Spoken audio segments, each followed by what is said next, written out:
마치 그렇게 지금 아니면 안 된다고 하면서 열띤 열기로 영원히 오를 것만 같은 주식시장이 말이죠. 그런 분위기로 열광으로 바뀌었죠. 모두가 이 흐름은 절대로 끝나지 않을 거라고 그렇게 믿고 있는 것 같았습니다. 그런데 하지만 얼마 지나지 않아 주식시장은 조정장이 왔고 또 급락하기 시작했습니다. 그리고 시장은 얼어붙었고 앞서 그렇게 강조하던 모든 사람들이 대체 어디로 갔는지 아무 말도 없이 주식시장을 떠나고 말았습니다. 몇몇은 모든 것을 잃고 떠났다고 그때 이야기를 하면서 그때는 모든 것이 영원히 앞으로 위로 올라갈 줄만 알았어요 하고, 그리고 지금 생각하면 내가 대체 왜 그렇게 했는지 모르겠다고 후회하는 이야기들을 많이 합니다.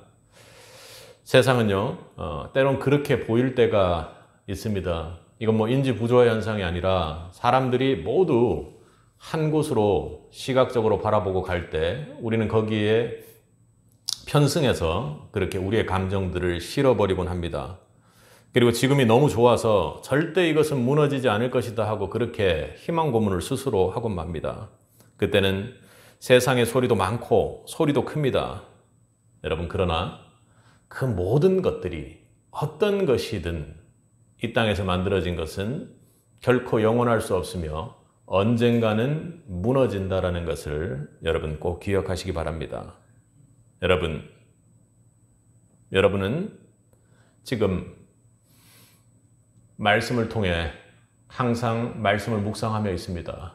그렇다면 성경은요, 무너짐과 영원함에 대해서 어떻게 이야기를 하고 있습니까? 오늘 계시록 17장은 우리에게 분명히 이야기를 합니다. 사람들은 17장에 음녀라는 성경적인 캐릭터가 나옵니다. 음녀의 권세에 취하고 또 짐승과 동맹하며 그것이 견고한 줄 압니다. 하지만 오늘 17장 말씀을 통해 하나님은 이렇게 말씀하고 계시는 것 같습니다. 그것은 반드시 무너질 것이다. 사랑하는 성도 여러분, 여러분이 붙잡고 있는 것, 지금 무엇인지 모르겠지만 혹시 그것 무너질 것 아닙니까? 오늘 우리는 하나님의 시선으로 이 시대를 살아가는 우리는 시대를 분별하고 영원할 것이 무엇인지 그리고 무너질 것이 무엇인지에 대해 분별하는 은혜를, 말씀의 은혜를 확보하길 바랍니다. 그래서 우리가 영적으로 우리 인생이 어떻게 뿌리내리고 살아나가야 하는지에 대한 말씀의 은혜를 확보할 수 있기를 축복합니다. 먼저는 우리 이렇게 비교해서 대명제로 가슴 속에 영적으로 구분하기를 원합니다. 세상의 권세는 무너지지만 하나님의 권세는 영원합니다. 여러분, 권세는 눈에 보이는 것이 아닙니다. 눈에 보이는 것 말고 그 중심에 무엇이 있는가 하는 것이 중요합니다.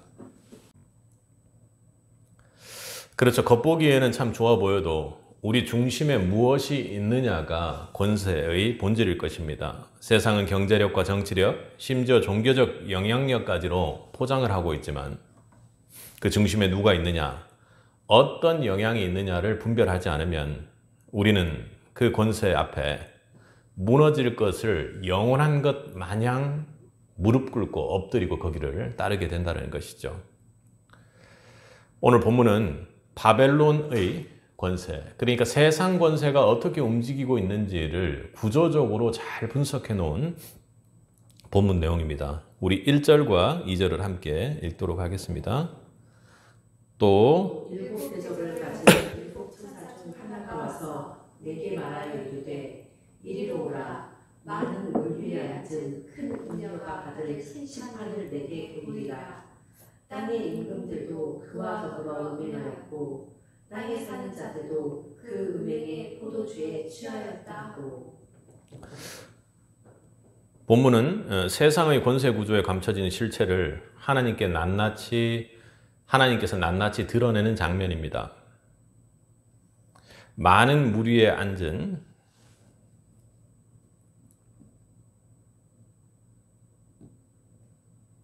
많은 무리에 앉은 큰 음녀라고 그렇게 말합니다.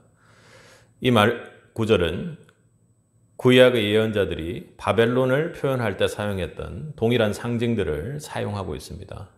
또 그리고 많은 물은 단순히 지리적인 개념이 아니라 문화와 민족, 제도와 경제, 그러니까 세상의 모습이 어떤 모습으로 있는지 세상적인 권세와 속세의 모습을 성경은 물로 그렇게 표현할 때가 많습니다.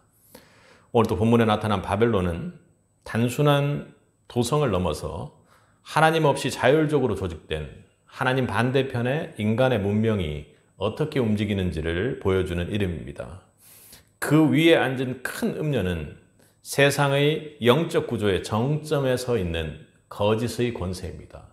그러니까 그 아래 거짓이 꿈틀대고 있는데 겉으로 보이기에 음료로서 아주 예쁘게 치장을 하고 있다는 것이죠. 그런데 요한은 지금 그 음녀가 어떻게 하고 있다고 이야기를 하죠? 앉아 있다고 그렇게 이야기를 합니다.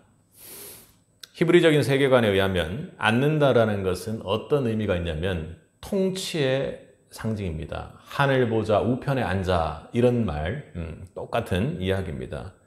그러니까 이 음녀는 단지 물 위에 둥둥 떠다니는 존재가 아니라 지금 실제로 통치를 하고 있다는 것입니다. 누구를요? 2절에 보니까 땅의 임금들과 백성들을 그 음녀가 통치하고 있다는 것입니다. 어떻게 통치하고 있다고요? 음행의 포도주에 취했다고 합니다.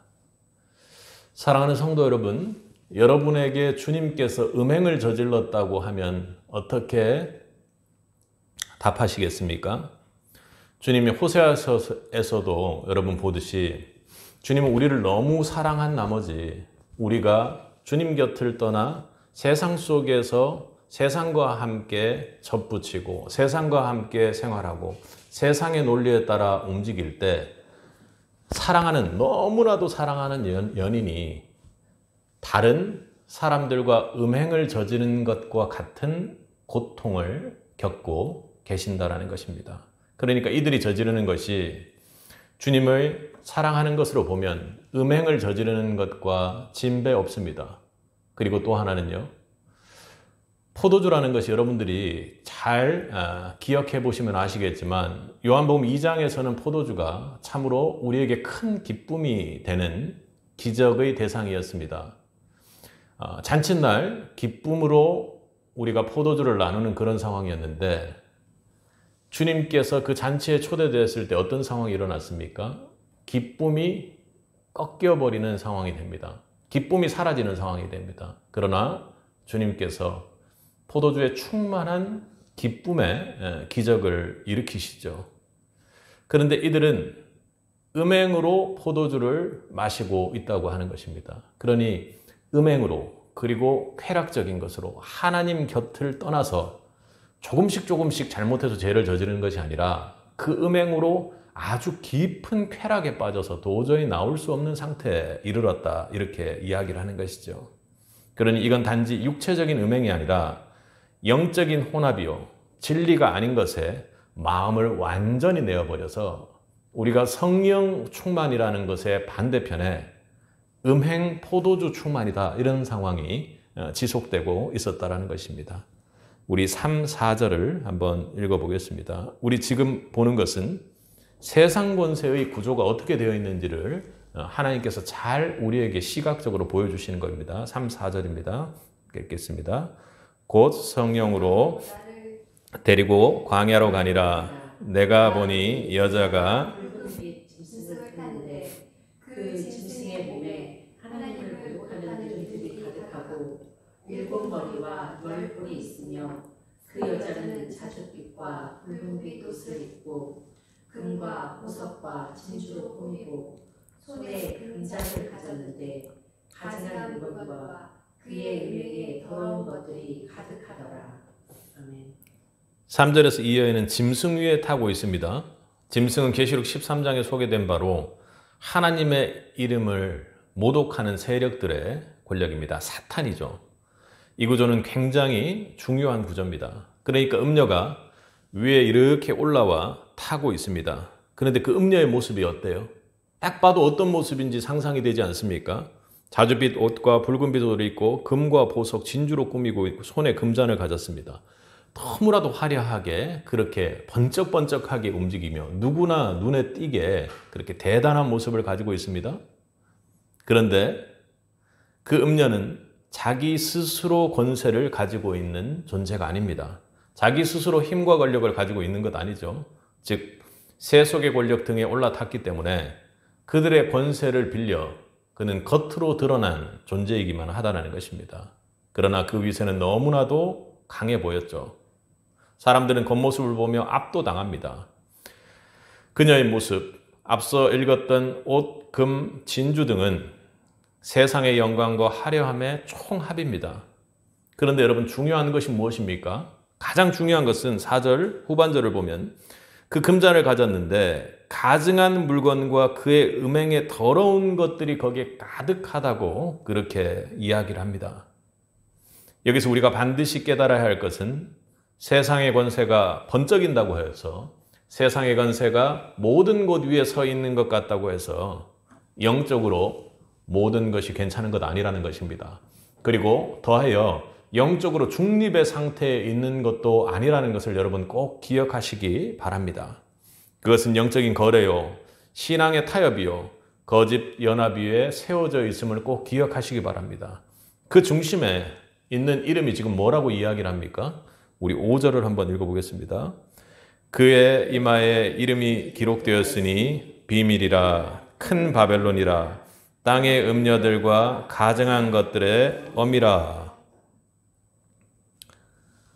여러분 5절에 그 이름이 무엇입니까? 큰 바벨론이라 이렇게 이야기를 합니다. 그러니까 바벨론이긴 바벨론인데 큰 바벨론이라 하고 거기서 풀어서 설명을 하죠. 땅의 음녀들과 가증한 것들의 엄이라. 어떻다고요?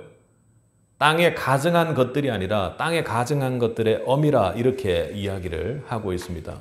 그러니까 그 음녀, 그것은 단지 한 시점의 세력의 상징이 아닙니다. 그 당시의 세력의 상징만이 아니라는 것이죠. 모든 세속의 질서와 권세 구조의 근원적인 영적 구조를 대표하고 있다는 것입니다. 바꾸어 말하면 우리가 무언가를 볼 때 그렇게 세상의 권세는 화려하고 금잔을 들고 있는 것처럼 그렇게 보일 수밖에 없다는 것입니다. 소리가 크고 모든 것에 이목에 집중을 받고 있는 그곳에 우리가 의심적으로 보라는 것이 아니라 성경에서 말하기를 그것을 어떻게 이야기하고 있다고요? 바벨론, 세속의 엄이다 이렇게 이야기를 하고 있습니다. 여러분, 엄이라는 것은 또 하나 우리가 중요하게 생각해야 될 것이 어미의 영향력은 단지 그 시대에만 머무는 것이 아니라 그 바벨론의 상징들이 계속된 작은 바벨론들을 낳아서 그 죄의 영역, 속세의 영역을 이어가고 있다는 것이죠. 그러니까 지금 우리가 살아가는 시대 속에서도 그 음녀는 다른 형태의 모습을 하고 우리에게로 다가와 우리를 미혹하고 우리를 그들의 권세 앞에 무릎 꿇게 만드는 그런 모습을 보이고 있다는 것입니다. 다니엘서 2장에서는 느부갓네살 왕이 꿈을 꾸게 됩니다. 금으로 된 머리, 은과 놋, 철과 진흙으로 된 거대한 신상을 보게 되죠. 그 겉은 대단한 신상이었습니다. 그런데 그 기초는 진흙이었죠. 하늘에서 사람의 손으로 하지 않은 돌 하나가 날아와서 그 신상의 발을 탁 하고 칩니다. 그러자 그 거대한 신상이 산산조각이 나버리죠. 돌 하나가 커져서 그 신상을 무너뜨린 돌 하나가 커져서 세상을 크게 하고 충만하게 채워버립니다. 무슨 뜻입니까? 사람이 만든 권세와 구조는 아무리 커 보이고 아무리 대단해 보여도 하나님이 세우신 작은 돌 하나에 비교할 수 없다는 것입니다. 그것이 진리 위에 세워져 있지 않다면 결국에는 무너지고 하나님께서 시작하는 작은 것은 아무리 작다 할지라도 결국에는 크게 하여 온 세상을 채우는 승리를 이루게 된다는 것입니다. 사랑하는 성도 여러분, 세상을 바라볼 때 요한계시록의 17장 바벨론의 음녀도 마찬가지였습니다. 짐승 위에 타고 온갖 보석과 금으로 치장을 했지만 그 끝은 무엇입니까? 그것은 바로 무너짐입니다. 외형이 아니라 기반이 문제요, 중심이 문제입니다. 중심이 어떤 것인가가 중요한 것이죠. 겉으로 화려한 권세가 아니라 하나님의 손에서 나온 돌 위에 우리는 서야 하는 것입니다. 하나님 손 위에서 나온 반석 위에, 하나님의 진리 위에, 하나님의 권세 위에 서야 우리는 영원히 서 있을 수 있는 것이죠. 사랑하는 성도 여러분, 세상 권세를 따라가는 삶이 아니라 그 권세가 무엇인지를 제대로 영적으로 분별할 수 있는 성도가 되어야 합니다. 왜냐하면 지금 이 시대에도 바벨론의 권세는 여전히 작동하고 있기 때문입니다. 가증한 것들의 어미가 낳은 그 새끼 바벨론들이 지금 다른 형태로 화려하게 큰 소리로 우리에게 다가오는 것입니다. 오늘날에는 문화라는 이름으로, 그리고 자유라는 이름으로, 인권과 정의라는 이름으로, 심지어는 종교와 그리고 교회의 모습을 하고 나타나고 있습니다. 그래서 바벨론의 구조가 성도의 삶을 완전히 지배하고 있습니다. 그러한 구조는 겉보기에는 설득력이 있고 심지어 선해 보이는 것이죠. 하지만 그 중심에는 자기의 영광이 있고 자기의 확장이 있으며 자기의 의가 작동하고 있습니다. 결과가 좋으면 과정은 괜찮다고 생각하고 규모가 크면 하나님의 축복이라고 그렇게 여깁니다. 세상의 눈으로 크고 화려한 것을 보며 그래, 하나님은 정말 여기 계신 것 같다 하고 모든 걸 잊고서 어떻게 해요? 음녀가 주는 그 포도주에 취해서 내가 지금 잘하고 있다고 그렇게 생각하며 지낸다는 것입니다. 하지만 그 끝은 무너진다라는 것을 오늘 본문을 통해 우리는 분명히 봅니다. 바벨론의 음녀는 금과 보석으로 치장하고 온 세상 위에 앉아있는 것처럼 보였지만 하나님은 그녀를 향해 심판하겠다라는 얘기를 큰 음녀가 받을 심판을 내게 보이리라 하는 그 말씀으로 이야기하고 계십니다. 혹시 우리가 따르고 있는 그 권세, 오늘 여러분들이 따르고 있는 그 권세는 그 큰 음녀와 무슨 차이가 있습니까? 지금 내 삶 중심을 차지하고 있는 권세가 정말 진리의 폭포수 위에, 진리라는 그 은혜 위에 세워진 권세가 맞는지요? 혹시나도 짐승 위에 올라탄 음녀처럼 세상 방식의 성공과 효율만, 그리고 그 화려함만을 추구하고 있는 것은 아닙니까? 그것을 앙모하고 있는 것 아닙니까? 하나님은 오늘 말씀하십니다. 세상의 권세는 반드시 무너지지만 하나님의 권세는 영원할 것이다. 아멘. 그러므로 성도는 지금 서 있는 이 자리에서 분명히 분별해야 합니다. 이 시제 바벨론의 어미, 가증한 것들의 어미가 어떤 모습으로 나타나 있는지를 분별해야 하는 것이죠. 그래서 거짓된 가증한 권세 앞에 무릎 꿇는 자가 아니라 진리 위에 무릎 꿇는, 그리고 진리 위에 속한 자가 되어야 하는 것입니다. 진짜 권세는 어떤 화려함과 크기에서 나오는 것이 아니라 영원함에서 온다라는 것을 여러분 꼭 기억하고 성도는 분별해야 합니다. 그러므로 우리는 진리 앞에 설 수 있기를 간절히 기도해야 합니다. 무너질 것을 따라가는 자가 아니라 영원한 것을 붙드는 자가 되어야 하는 것이죠. 매일매일 나를 십자가에 못 박아 죽여야 합니다. 왜요? 내 육신이 세상의 권세 앞에 엎드리자고 그렇게 그쪽으로 아무리 노력을 해도 나아가기 때문입니다. 나는 십자가에 못 박고 그리스도의 권세가 나를 살게 해야 하는 것입니다. 무너질 세상 권세는 붙잡고 싶은 의지가 있습니까? 생각이 있습니까? 이성적으로만 생각해도 결코 그렇게 붙잡지 않을 것입니다. 그러나 문제는 우리 육신이 그것이 영원할 것인 것처럼 붙잡는다는 데 문제가 있는 것이죠. 분별하셔야 됩니다. 성령 하나님께 여쭈어야 합니다. 영원한 하나님의 권세를 붙잡을 수 있는 새빛이 되기를 축복합니다. 하나님은 오늘 여러분에게 그걸 묻고 계신 거예요. 아니, 영원한 것을 네 안에 두고도 왜 붙잡지 않냐고 말입니다. 우리가 두 번째로 무너질 것과 영원할 것에 대해 세상의 동맹은 쉽게 무너지지만 하나님 안의 연합은 영원하다라는 것입니다.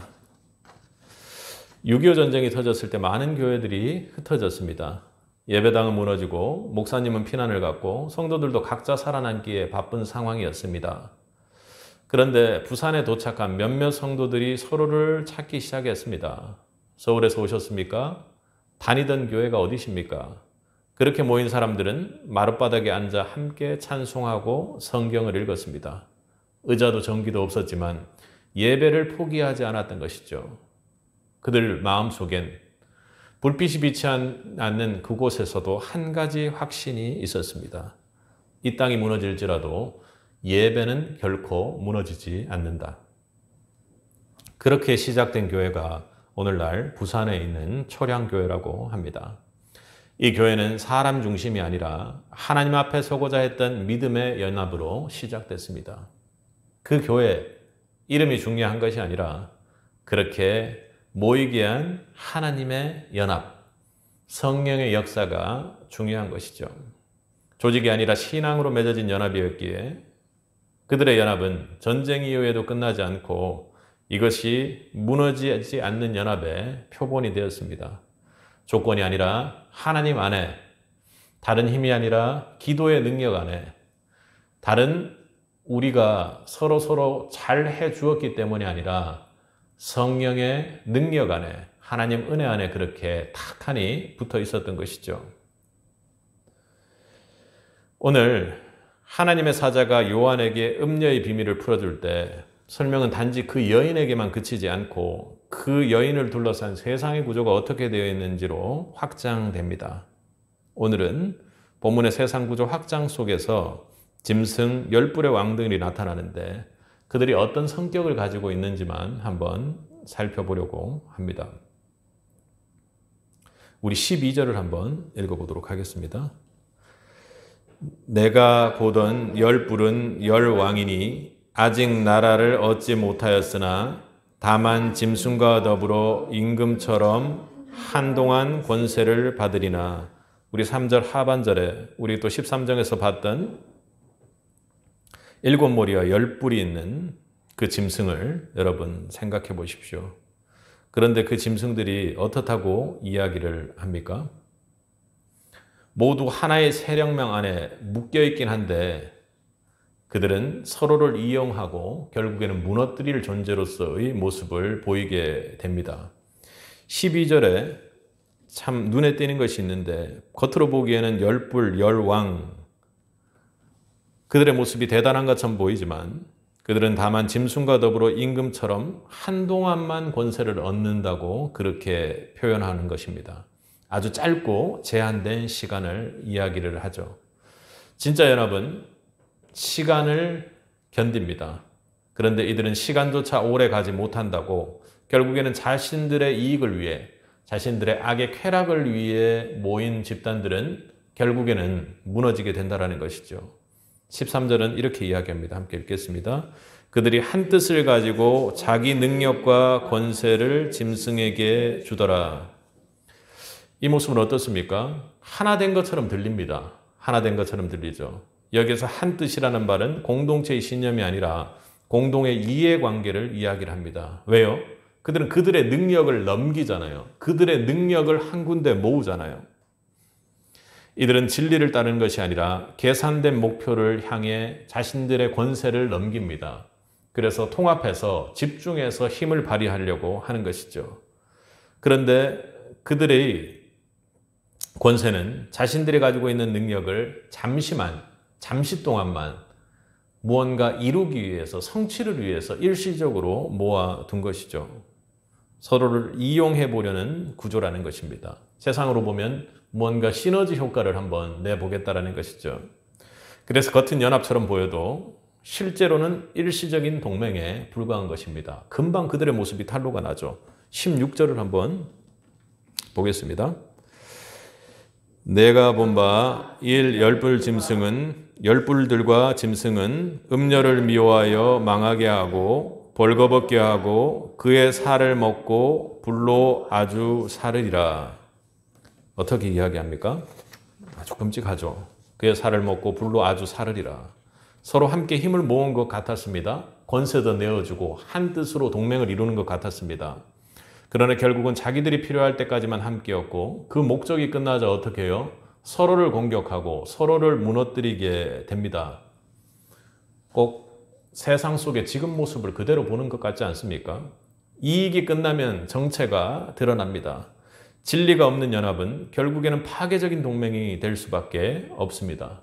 여러분, 반면에 우리가 함께 누리는 하나님의 연합은 어떻습니까? 14절을 함께 보겠습니다. 그들이 어린 양과 더불어 싸우려니와 어린 양은 만주의 주시오 만왕의 왕이심으로 그들을 이기실 터이요 또 그와 함께 있는 자들 곧 부르심을 받고 택하심을 받은 진실한 자들도 이기리로다. 여기에 등장하는 연합은 전혀 다른 성격을 가지고 있다는 것 여러분 보고 계십니까? 그러니까 세상의 그 짐승들의 연합들, 음녀와 함께 이루어진 그 연합들을 보면요.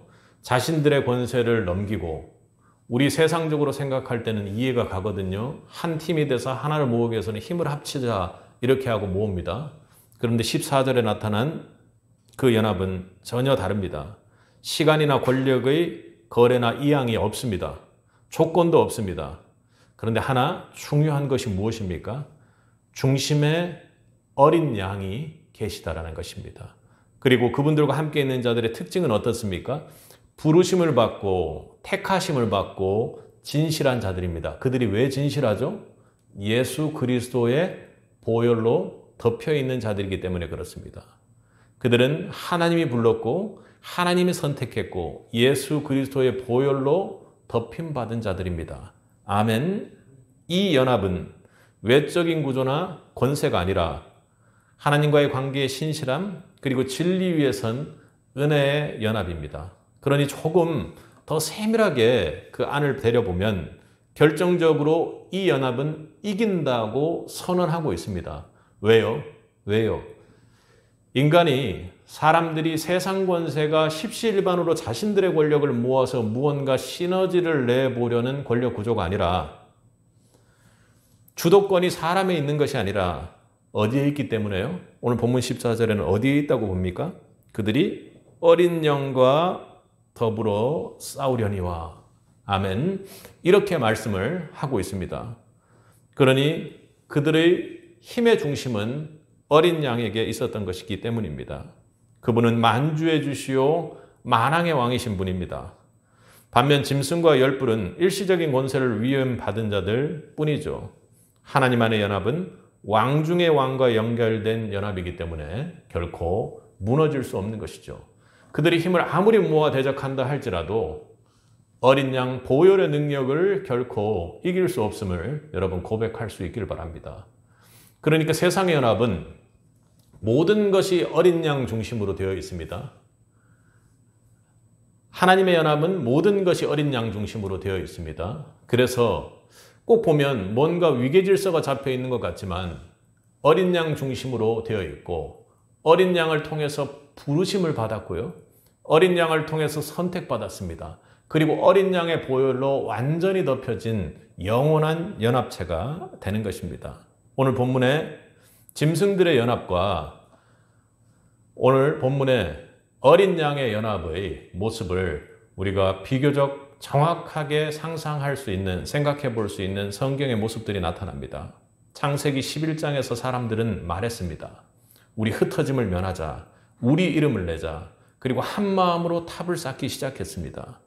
그들은 언어가 같았고 목적도 같았고 의도가 분명했습니다. 겉보기에는 완벽한 동맹이었습니다. 겉보기 어떻겠습니까? 막 사람들이 모여서 으쌰으쌰하면서 한 마음으로 그렇게 탑을 쌓아 올릴 때 세상적으로 주목받고 대단했을 것입니다.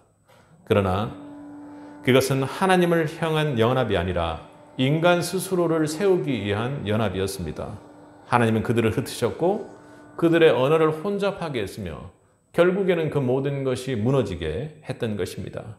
반면 사도행전 2장을 보면 오순절 성령 강림의 날에 어떤 일이 일어났습니까? 모든 언어가 모인 자리에, 모든 언어가 통하지 않는 자리, 그때 모습을 한번 생각해 보십시오. 아무 힘없고 모든 것이 떨어져 있는 것 같지만 성령이 임하자 그 성령 안에 한 사람들이 하나의 방언을 하며 함께 이야기하고 함께 꿈을 꾸며 함께 기도하기 시작했던 것입니다.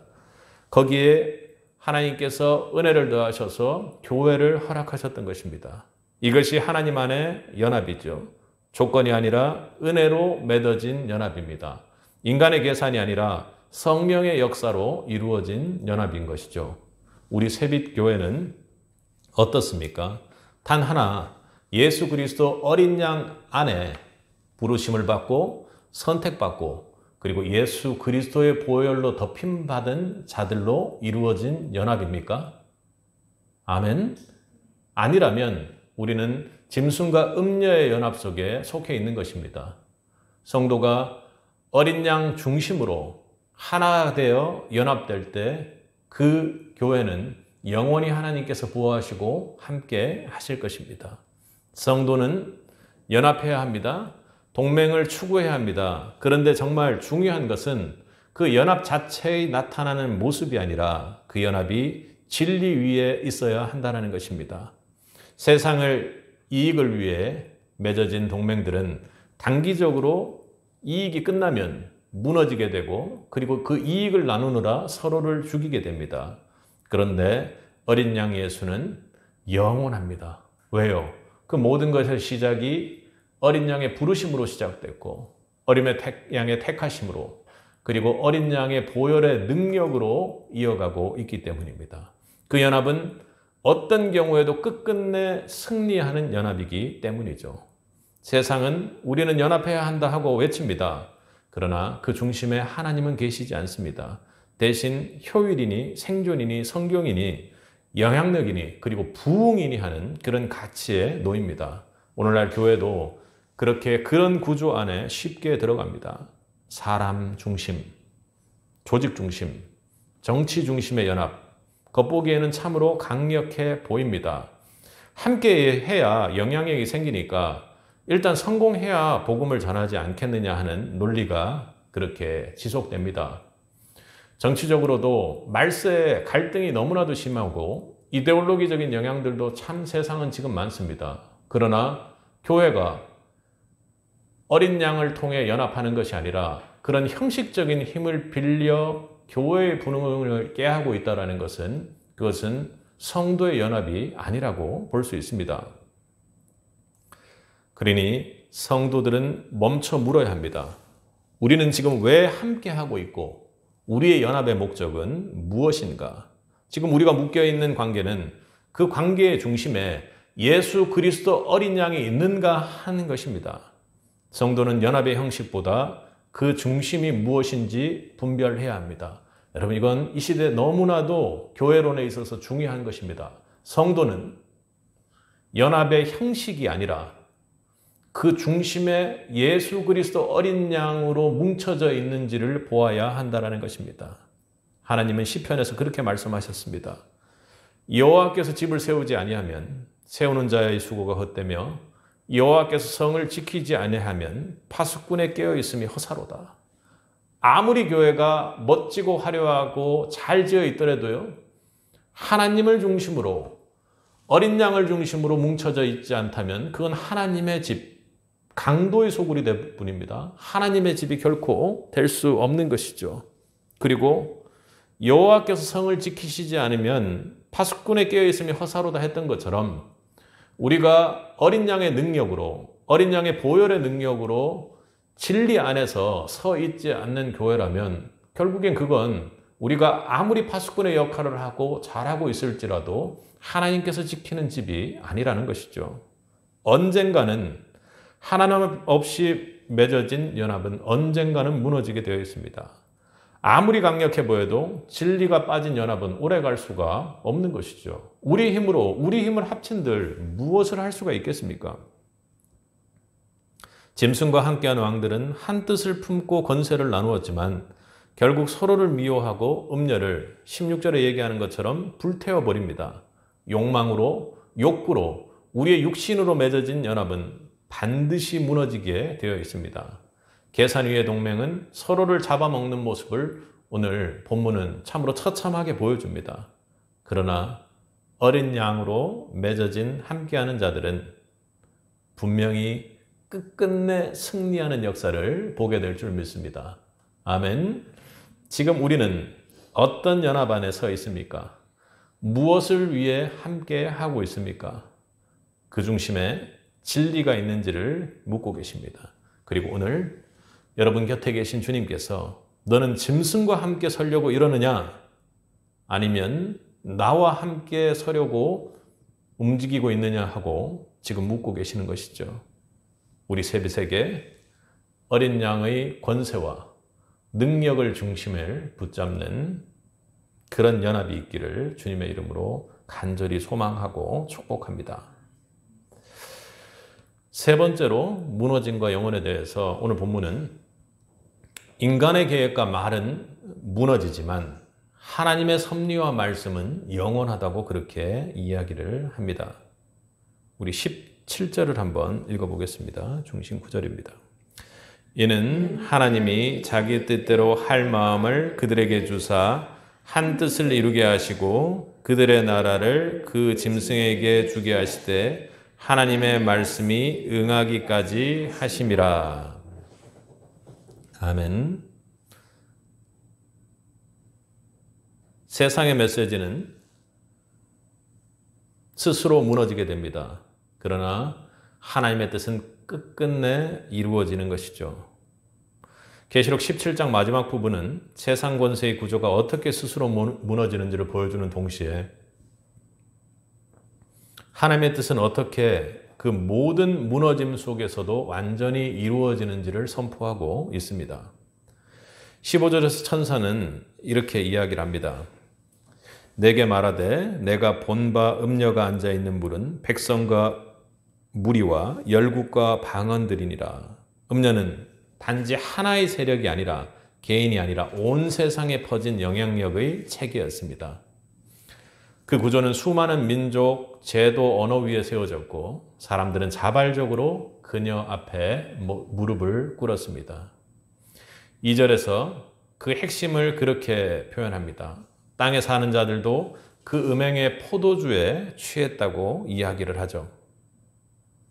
이 권세는 억압이 아니라 미혹이요, 메시지를 통해서 그들의 영적인 세계를 침범했던 것입니다. 음녀는 화려함과 매혹으로 포도주를 돌렸고 사람들은 그 메시지에 취해버렸습니다. 그러니 음행의 포도주죠. 주님께서 가나안 혼인잔치에서 주시는 기쁨의 포도주가 아니라 영향력으로 우리 에베소에서 술 취하지 말라고 할 때 하는 그런 취함에 있어서 영적 영향력에 휩싸이지 말라는 것에 대한 이야기입니다. 그런데 그들은 거기에 취해버렸습니다. 4절에는 그녀가 손에 금잔을 지녔는데 가증한 물건과 음행의 더러운 것들이 그 안에 가득 차 있다고 했습니다. 겉을 꾸몄지만 속은 더러움으로 가득 찬 메시지였던 것이죠. 그녀의 메시지는 그랬습니다. 겉으로는 미혹해서 우리를 침범할 수 있으나 속으로는 아주 좋지 못한 것들이 있었으나 세상 사람들은 그 모든 것을 받아들이고 취해 있습니다. 그 모든 술의 미혹에 빠져 있었던 것이죠. 세상은 그녀의 말에 끌렸고 그 이미지에 설득되었으며 그녀의 속임수에 완전히 취해 있었던 것입니다. 여러분, 이것이 세상의 메시지였습니다. 그녀는 그렇게 화려했습니다. 그런데 앞서 말했던 것처럼 그들의 이익 동맹이 완전히 깨어지자 그들이 무너지기 시작하자 어떻게 했습니까? 16절을 한번 다시 읽어보겠습니다. 내가 본 바 이 열불과 짐승은 음녀를 미워하여 망하게 하고 벌거벗게 하고 그의 살을 먹고 불로 아주 사르리라. 상황이 급격하게 바뀌었죠. 음녀를 떠받들던 열불과 짐승이 돌연 그녀를 미워하고 망하게 하고 벌거벗게 하고 살을 먹고 불태워버립니다. 처음엔 그들이 함께 세운 구조였습니다. 그러나 욕망이 끝나자 이렇게 처참하게 무너지고 배신이 일어납니다. 세상 속의 모습과 완전히 진배 없죠. 계산이 끝나면 그들의 동맹은 완전히 무너지고 서로를 삼키게 됩니다. 거짓된 메시지의 본질이 드러나는 순간, 거짓된 소리의 본질, 그 안에 더러운 것, 무너질 것이라는 것에 대한 모습이 나타나는 순간 완전히 붕괴시켜버립니다. 우리 17절을 다시 읽겠습니다. 이는 하나님이 자기 뜻대로 할 마음을 그들에게 주사 한 뜻을 이루게 하시고 그들이 나라를 그 짐승에게 주게 하시되 하나님의 말씀이 응하기까지 하심이라. 아멘. 이 모든 상황을 설명하며 17절은 결정적인 해석을 주고 있는 것이죠. 여기서 하나님의 주권, 세상 거짓 메시지에 대한 강력한 하나님의 주권에 대한 선포가 일어나는 것입니다. 하나님은 이 거짓된 연합을 인정하고 계신 것이 아니라 오히려 그것이 스스로 붕괴되도록 허용하셨고 그 무너짐조차도 하나님의 영광, 하나님의 뜻을 이루는 도구로 사용하셨습니다. 핵심 메시지는 17절에서 그 한 줄이죠. 하나님의 말씀이 응하게 하심이라. 아멘. 욕망과 배신과 혼란과 거짓 메시지가 아무리 화려할지라도 하나님은 모든 것, 하나님 말씀이 그대로 성취되도록 응하십니다. 세상의 메시지는 스스로를 무너뜨리지만 하나님의 뜻은 그 모든 무너진 세상의 메시지 속에서도 정확하게 홀로 서서 영광을 취하십니다. 18절은 그 여인에 대해서, 음녀에 대해서 땅의 왕들을 다스리는 큰 성이라고 불렀습니다. 결코 사람들은 무너질 줄 몰랐을 것입니다. 견고하고 세상 경고에서 결코 이것은 끝날까지 창창할 것이라고 이야기했습니다. 그러나 하나님은 말씀 앞에서 그 권세를 해체해 버리시죠. 오늘 본문은 이 두 메시지를 우리 앞에 두게 합니다. 하나는 스스로 무너지는 세상의 소리와 말이고 다른 하나는 끝내 무너지지 않으며 끝끝내는 응하고 이루어지고야만은 하나님의 뜻입니다. 세상의 말 여러분 참 화려합니다. 매혹적입니다. 지금은 강력해 보입니다. 하지만 그 말은 결국 충돌하고 배신하며 스스로를 허물어 버립니다. 그러나 하나님의 말씀은 전혀 다릅니다. 시작하신 분이 하나님이시기에 그분은 영원부터 영원까지 끝끝내 이루어내시는 분입니다. 어떤 혼란 속에서도 흔들리지 않고 어떤 강력한 구조 속에서도 결국 그 구조를 해체하시고 하나님 홀로 영광받아 그 뜻을 이루어내시는 분입니다. 사울은요, 하나님께서 세운 초대 왕이었지만 끝끝내 하나님 명령 말고 자신의 판단을 따르다가 하나님의 왕국을 세우지 못했습니다. 하나님께서는 아멜렉을 진멸하라고 했지만 그는 좋은 것들을 남기고 백성을 위한다는 명분으로 세상의 권세에 타협했다가 결국 불순종의 죄를 저지릅니다.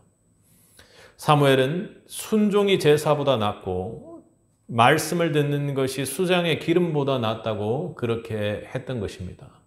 세상의 수장의 기름이 아무리 좋을지라도 그리고 아멜렉에 필요한 것들이 우리 눈에 아무리 좋을지라도 하나님께서 세우시고자 하는 왕국의 모습에는 맞지 않았던 것입니다. 하나님이 결국 해체하시고 무너뜨리시고 다윗을 찾으셨습니다. 그는 아무 힘도 배경도 없었지만 하나님께서 기름 부은 자였습니다. 하나님께서 부르신 자요. 하나님께서 선택한 자요. 하나님께서 기름 부으심으로 진실한 자였던 것입니다. 세상의 권세는 큰 소리로 움직이고 우리 눈에 잘 띕니다. 그러나 하나님의 섭리는 말씀대로 움직이고 지금도 우리가 보지 못하는 곳에서 하나님의 역사로 지금 함께 하십니다. 하나님께서는 말씀으로 움직이시며 그리고 끝끝내 반드시 이루신다라는 것을 여러분 가슴속에 기억하십시오. 사람들은 사울을 지지했습니다. 사울도 사람들의 소리에 그 큰 목소리에 귀를 기울였습니다. 그러나 하나님은 다윗을 세우셨고 다윗을 통해 하나님의 왕국을 그렇게 만들어 가셨습니다. 그리고 그 결정은 결코 번복되거나 바뀌지 않았죠. 성도는 하나님의 섭리 앞에서 하나님의 말씀을 순종함으로 나아가야 합니다. 인간의 계획과 말은 결국에는 무너지게 되어 있습니다. 그러나 하나님의 뜻과 말씀은 영원합니다. 할렐루야, 아멘.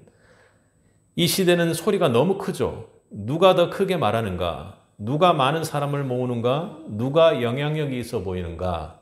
누가 재밌는가? 그런 것이 진짜처럼 느껴집니다. 그리고 거기에 취해버립니다. 그런데 하나님은 오늘 말씀하시는 것이죠. 술 취하지 말라. 풀은 마르고 꽃은 시드나 우리 하나님의 말씀은 영원히 서리라. 아멘. 지금 우리가 붙들고 있는 것이 소리입니까? 하나님의 말씀입니까?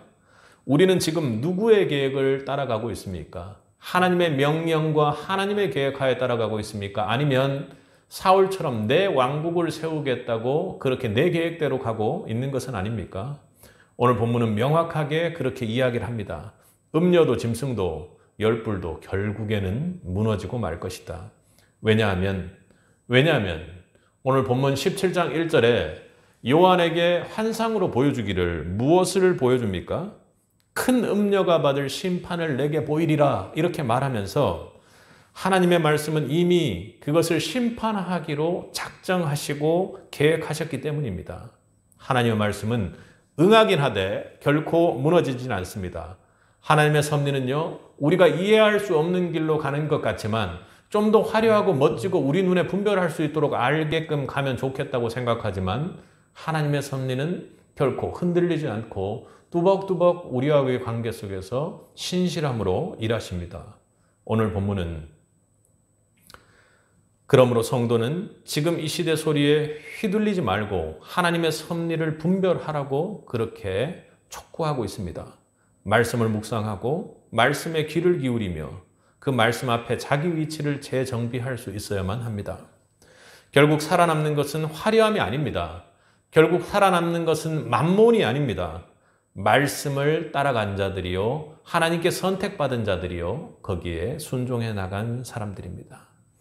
세상 소리 위에 세운 인생은 어떻습니까? 결국에는 무너질 텐데 여러분 그 인생을 살고 있는 것 아니죠? 말씀 위에 선 삶은 결코 흔들리지 않습니다. 하나님 지금 여러분께 묻고 계신 것입니다. 너는 지금 무엇 위에 서 있느냐? 소리냐? 말씀이냐? 욕망이냐? 섭리냐? 성도는 그 질문 앞에 흔들리지 말고 다시 하나님 진리 위에, 말씀 위에 하나님 권세 안으로 우리는 돌아가야 하는 것입니다. 그 위에서만 우리는 끝까지 설 수가 있습니다. 사랑하는 성도 여러분, 하나님의 은혜가 있는 자리, 하나님의 권세가 있는 자리, 하나님의 연합으로 돌아올 수 있기를 바랍니다.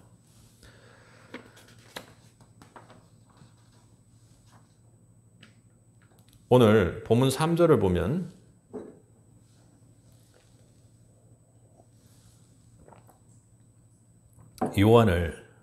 성령이 요한을 어디로 이끌고 갔습니까? 광야로 이끌고 갔습니다. 광야는요, 황량하고 황망한 곳 같지만 거기에는 사단이 몰려있는 사단의 터입니다. 예수님께서도 공생애를 시작하기 전에 성령에 이끌려서 어디로 가셨죠? 광야로 가셨습니다. 지금 요한도 멀쩡한 상태가 아닙니다. 아마 예수님께서 공생애 시작하기 전에 끌려갔던 그 상황과 요한의 상황들을 보라면 건강과 몸의 상태와 그리고 혹시 영적인 상태도 완전히 고갈되어 아무것도 할 수 없는 상태에 있을지 모릅니다. 성령은 그렇게 요한을 이끌고 갔습니다. 예수님도 마찬가지로 성령에 이끌려 광야에 가셨죠. 오늘 요한이 사탄의 모습들, 짐승들의 모습을 보는 것처럼 사탄이 어김없이 예수님 앞에도 나타났습니다. 그리고 세 가지 시험을 던졌습니다. 돌을 떡으로 만들라. 당장 배고픈 줄 사탄은 알았습니다. 성전 꼭대기에서 뛰어내려라. 그래서 하나님께서 멋지게 너를 구해줄 때 사람의 주목과 인정을 받으라는 겁니다. 그리고 세상의 모든 권세와 영광을 줄 테니 내게 절하라 하고 그렇게 얘기했습니다. 사탄의 모습이 똑같죠. 우리를 취하게 만들고 또 우리가 화려함에 주목하게 만들고 그리고 세상의 모든 영광 앞에 무릎 꿇게 했던 것입니다. 성공과 힘을 따르라는 그런 술 취함의 유혹까지 있었습니다. 예수님은 어떻게 하셨습니까? 이 세 가지 모든 것들, 그 세 가지는 결국 무엇이었습니까? 바로 썩어져 무너져 버릴 것을 선택하라는 사탄의 제안이었습니다. 오늘날 우리가 흔히 붙잡으려 하는 것은 당장의 편안함이요, 사람의 인정이요, 눈에 보이는 화려함에 있는 것이 분명합니다. 그러나 예수님은 공생의 사역 당시 저와 여러분을 구하러 움직이는 그 사역의 첫 번째에서 그 모든 말 앞에 단호히 거절하셨습니다. 세상은 떡으로만 살라고 하지만 예수님은 사람은 떡으로만 살 것이 아니요 하나님 입에서 나오는 모든 말씀으로 살리라 하고 그렇게 강력하게 선포하셨습니다. 아멘. 그리고 성전 꼭대기에 뛰어 내려 영광을 취하라는 그 사단 앞에 주 너의 하나님을 시험하지 말라고 그렇게 말씀하셨습니다. 그리고요, 자신을 세상 권세를 믿기로 해서 자신을 섬기라고 할 때 하나님 한 분만을 섬기겠다고 말씀으로 그렇게 모든 사단을 물리쳤습니다. 예수님은 이 광야 시험에서 썩어질 것을 거절하시고 영원한 것을 붙드셨습니다. 예수님의 삶 전체가, 공생의 사역 전체가 그 궤를 그대로 같이 했던 것입니다. 그 영원한 것이 무엇이었습니까? 하늘 영광, 그 땅에서의 영광이 아니라 바로 하나님의 뜻이며 하늘 영광이요. 그 뜻의 절정에 십자가가 있었던 것입니다. 사탄의 눈에 보이는 영광을 제시했지만 예수님은 보이지 않는 십자가의 길을 택하셨습니다. 고난과 외면, 거절당하는 십자가의 길, 그 길을 택하셨습니다. 그러나 그 길은 진짜 무너지지 않는 길이었습니다. 왜냐하면 그 길 끝에 영원한 생명이 있었기 때문입니다. 예수님은 우리를 위해 무너질 수밖에 없는 세상의 말을 이기시고 영원한 하나님의 말씀을 따라 걸어갔습니다. 여러분은 어떻습니까? 이것은 결코 쉬운 일이 아닙니다. 공생의 사역으로 예수님이니까 그러시겠지. 하지만 그분은 우리의 모든 것을 체휼하시는 분입니다. 그는 성령의 의지에서 그 모든 것을 말씀으로 이겨내셨습니다. 사랑하는 성도 여러분, 지금 여러분은 어떻게 인생길에서 무너질 것과 영원할 것을 분별하며 붙잡고 계십니까? 세상의 소리는 요란합니다. 아주 요란하게 외치고 빠르게 우리에게 주기적으로 공격하는 겁니다. 이 길이 성공이야, 이게 안전해, 지금 아니면 늦어. 그런 말들은 모두 그럴듯해 보입니다.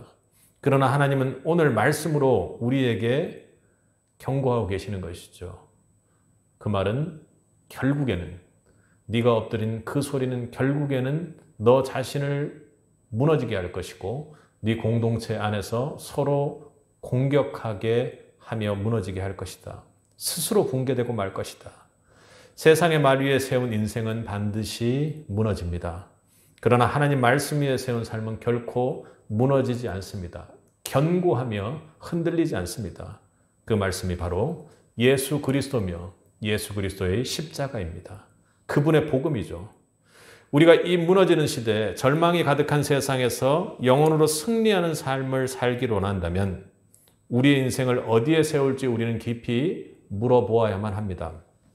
청년이든 어른이든 누구든지 지금 내가 붙드는 것이 썩어질 것인지 아니면 영원할 것인지를 분별해야 하는 것입니다. 우리가 다음 세대 사역을 하고 있는데 청년들에게, 다음 세대들에게 어떻게 기도하며 나아갈 것입니까? 그들에게 복음을 외칠 수 있어야 합니다. 어리석어 보이고 화려하지 않아 보이지만 예수님께서 광야의 그때 모든 것을 걷어내시고 너 하나를 사랑하기 위해, 너 하나를 살리기 위해 십자가의 길을 택하셨단다. 그래서 그 모든 것을 짊어지고 십자가에 달리시고 우리를 구원해 내셨단다. 그것을 믿는다면 너는 영원한 것을 붙잡을 수 있다고 그렇게 고백하며 사역할 수 있기를 바랍니다. 그것이 분별이고 우리의 믿음에 먼저 세대들이 다음 세대들에게 해 주어야 할 진리인 것이죠. 우리가 붙잡는 것이 무너질 것이라면 다음 세대가 어떻게 영원한 것을 확신하며 붙잡을 수가 있겠습니까? 소리 위가 아니라 말씀 위에 여러분 인생을 얹으시기 바랍니다. 이미지가 아니라 진리 위에, 편안함이 아니라 앞서 우리가 고백했던 복음 위에 말입니다. 예수님은 우리에게 그 길을 먼저 보여주셨습니다. 그래서 예수님을 믿는다고 그렇게 외칠 수 있는 사람들도 참 많을 것입니다. 그 겉은 썩어 보이는 십자가 속에 영원히 있음을 믿을 수 있길 바랍니다. 그것은 고통스러운 십자가의 길이었지만 결국에는 하늘 영광 홀로 받으시고 십자가의 부활로 이어지는 영혼이 있었습니다. 오늘 하나님은 묻고 계십니다. 너는 무엇 위에 네 인생을 세우고 있느냐? 무너질 것이냐? 영원할 것이냐? 사랑하는 성도 여러분, 이 물음 앞에 여러분 결코 흔들리지 않는 인생이 되시길 바랍니다. 꼭 그렇게 되셔야 합니다. 예수님을처럼 썩어질 것을 거절하고 영원한 것을 붙드십시오. 하늘 보좌 옆에 계신 예수 그리스도 그 안에 연합되어 하나님의 뜻을 끝끝내 이루는 세빛의 성도들이 되기를 주님의 이름으로 간절히 축원합니다. 함께 기도하겠습니다.